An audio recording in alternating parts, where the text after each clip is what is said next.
وَذَكِّرْ فَإِنَّ الذِّكْرَىٰ تَنفَعُ الْمُؤْمِنِينَ۔ اسلامی سال کا 8واں مہینہ شعبان المعظم ہے، یعنی رجب اور رمضان کے درمیان والے مہینے کو شعبان المعظم کہا جاتا ہے۔ اس مہینے کے بارے میں آپ صلی اللہ علیہ وسلم سے ایک مبارک عمل ثابت ہے جو میں آپ کے سامنے رکھنا چاہتا ہوں۔ وہ عمل یہ کہ اس ماہ مبارک میں آپ صلی اللہ علیہ وسلم سال کے 11 مہینوں میں رمضان کو چھوڑ کر اس مہینے میں آپ علیہ السلام کثرت سے روزے رکھتے تھے۔ حضرت عائشہ صدیقہ رضی اللہ عنہ فرماتی ہے، ما رأیتہ اکثر صیاما منہ فی شعبان، میرے پیغمبر صلی اللہ علیہ وسلم کو شعبان کے علاوہ کسی مہینے میں کثرت سے روزے رکھتے ہوئے نہیں دیکھا۔ یعنی میں نے جب بھی دیکھا کہ آپ کثرت سے روزے رکھ رہے ہیں تو وہ شعبان کا مہینہ ہوتا ہے۔ اس کی وجہ کیا ہے؟ ایک اور حدیث سے ہمیں اس کا علم ہوتا ہے۔ حضرت اسامہ بن زید رضی اللہ عنہ فرماتے ہیں کہ میں نے پیغمبر صلی اللہ علیہ وسلم سے کہا کہ اللہ کے رسول صلی اللہ علیہ وسلم، شعبان کے مہینے کے علاوہ میں نے آپ کو کثرت سے روزے رکھتے ہوئے نہیں دیکھا۔ تو آپ علیہ السلام نے فرمایا، ذاک شہر یغفل الناس عنہ بین رجب و رمضان۔ آپ صلی اللہ علیہ وسلم نے فرمایا، رجب اور رمضان کے درمیان کا جو مہینہ یعنی شعبان، اس سے لوگ غافل رہتے ہیں، لوگ غفلت میں پڑے ہوئے۔ پھر آپ نے فرمایا، وَهُوَ شَهْرٌ تُرْفَعُ فِيهِ الْأَعْمَالُ إِلَىٰ رَبِّ الْعَالَمِينَ۔ آپ صلی اللہ علیہ وسلم نے فرمایا، شعبان کا تو وہ مہینہ ہے جس میں لوگوں کے اعمال اللہ کے حضور پیش ہوتے ہیں۔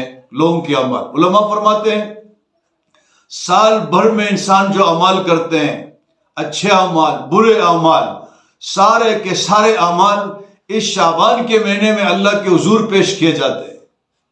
تو پیغمبر علیہ السلام پھر آگے فرمایا، وَأُحِبُّ أَن يُرْفَعَ عَمَلِي وَأَنَا صَائِمٌ، اور میں یہ چاہتا ہوں کہ میرے اعمال بھی اللہ کی بارگاہ میں ایسی حالت میں پیش ہو کہ میں روزے کی حالت میں ہوں۔ میں چاہتا ہوں کہ میری ایک اچھی حالت ہو، اور سب سے اچھی حالت وہ روزے کی حالت ہے کہ میں روزے کی حالت میں ہوں اور میرے اعمال اللہ کے ہاں پیش ہو جائے۔ لیکن حدیثوں سے معلوم ہوا کہ شعبان المعظم کے مہینے میں آپ صلی اللہ علیہ وسلم کثرت سے روزے رکھتے تھے کہ اس میں اعمال پیش ہوتے ہیں، اور آپ فرماتے ہیں کہ میں چاہتا ہوں کہ میری سب سے اچھی حالت ہو، روزے کی حالت سب سے اچھی حالت ہے، اس میں میرے اعمال پیش ہو۔ تو ہمیں بھی اس مہینے میں کثرت سے روزے رکھنے چاہیے۔ لیکن اگر کسی کی مصروفیات ہے یا کوئی اور مسئلہ ہے، روزے نہیں رکھ سکتا ہے وہ، تو کوئی اور اچھا عمل ہے کہ کثرت سے تلاوت کرے، کثرت سے صدقہ و خیرات کرے، ذکر اذکار کرے، یہ بھی ایک اچھی حالت ہے۔ ایسی حالت میں اگر اعمال پیش ہو تو کیا کہنا۔ یہاں میں ایک بات کی اور وضاحت کر دوں، لوگوں نے اپنی طرف سے کچھ عبارت جو ہے وہ بنائی ہے اور کہا کہ یہ حدیث ہے شعبان المعظم کے مہینے میں۔ کہتے ہیں کہ پیغمبر صلی اللہ علیہ وسلم نے فرمایا، شعبان الشہر و رمضان شہر اللہ۔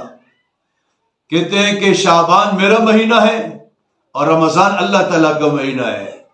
یاد رکھنا چاہیے یہ حدیث نہیں ہے، لوگوں نے اپنی طرف سے یہ حدیث بنائی ہے۔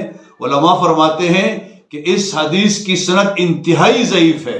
تو جب یہ حدیث نہیں ہے، اس کو پیش کرنا اور آگے لوگوں کو شیئر کرنا یہ مناسب نہیں ہے، اس سے بچنا چاہیے۔ اللہ سے دعا ہے جو کہا گیا سنا گیا عمل کی توفیق نصیب فرمائے۔